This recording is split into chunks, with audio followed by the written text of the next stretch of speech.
On a Prayer, Faith is Awaken by Elton Thomas, Episode 4, The First Miracle.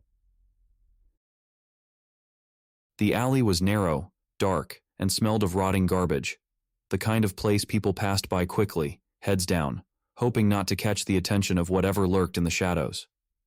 Dusty Rhymes moved carefully, his boots scraping the grimy asphalt as he stepped deeper into the murk.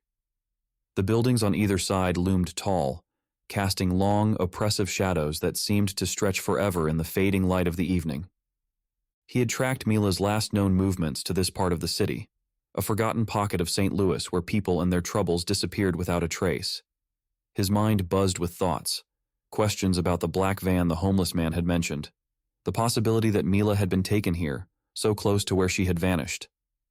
Dusty's breath hung in the air as the temperature dropped, the chilly breeze whipping through the narrow passage like a ghost. His senses were on high alert, eyes scanning every corner, every darkened doorway, searching for anything that might give him a clue.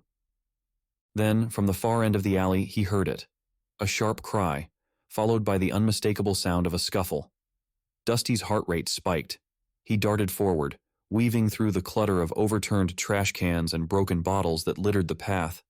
The adrenaline kicked in, heightening his awareness, his every nerve attuned to the sounds ahead. As he rounded the corner, his eyes landed on a scene that would have haunted anyone else. A woman, barely conscious, lying on the ground. Her clothes were torn, her body battered, and blood smeared across her forehead. Dusty didn't hesitate. He rushed forward, his mind focused on one thing, getting the woman to safety. "Hey!" he shouted, his voice cutting through the alley like a crack of thunder. "He's going to get his gun," she rasped, her voice thin with panic.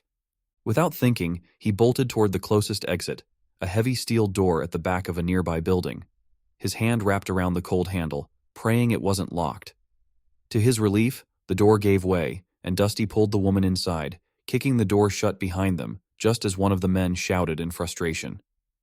Dusty found himself in the back of a church, the dim glow of candles flickering in the distance.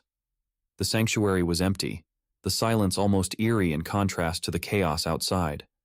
Dusty's breath came in short gasps as he leaned against the door, his arms still holding the woman upright. Her body trembled, the shock of the moment overtaking her, and Dusty could feel her fear radiating through him.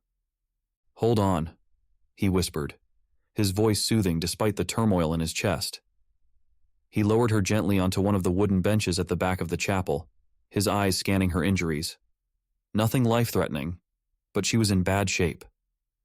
Dusty reached for his phone, but before he could dial for help, the soft creak of footsteps echoed through the church. A figure emerged from the shadows, walking slowly toward them. It was Pastor Ethan Embree. He approached with calm grace, his hands clasped in front of him, his weathered face filled with quiet concern. "Is everything all right here?"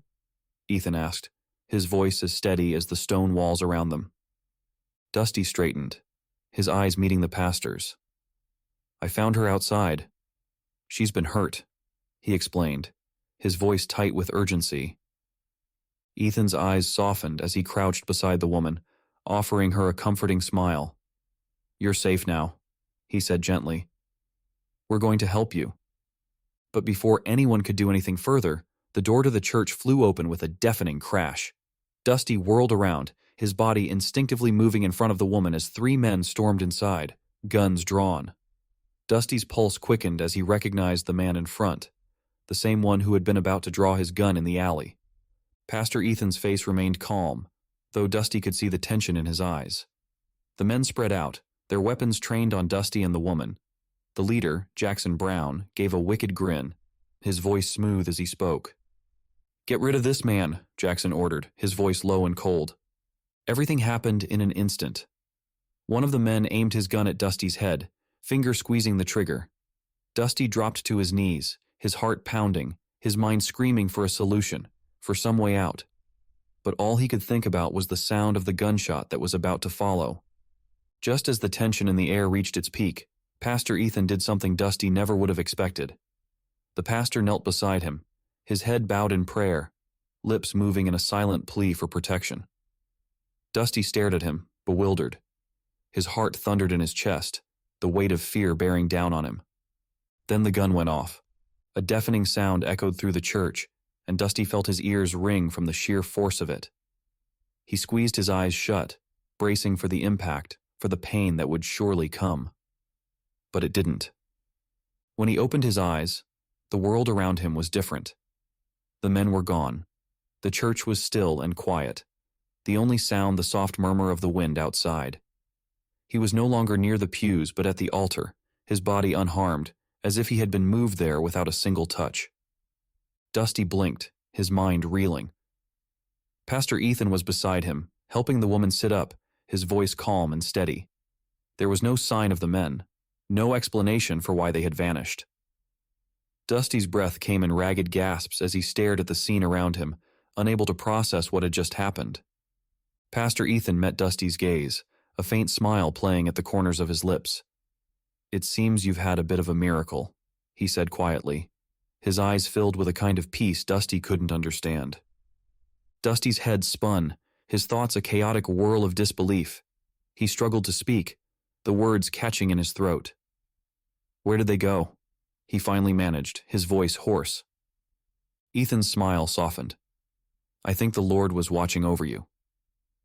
Dusty stood, shaking his head as he tried to make sense of it all. A miracle? There was no way. He had seen too much, lived through too much to believe in miracles. And yet, as he stood there, unharmed, he couldn't explain what had happened. The gun had gone off. He should be dead. The woman, her voice barely above a whisper, looked at Dusty with wide, grateful eyes.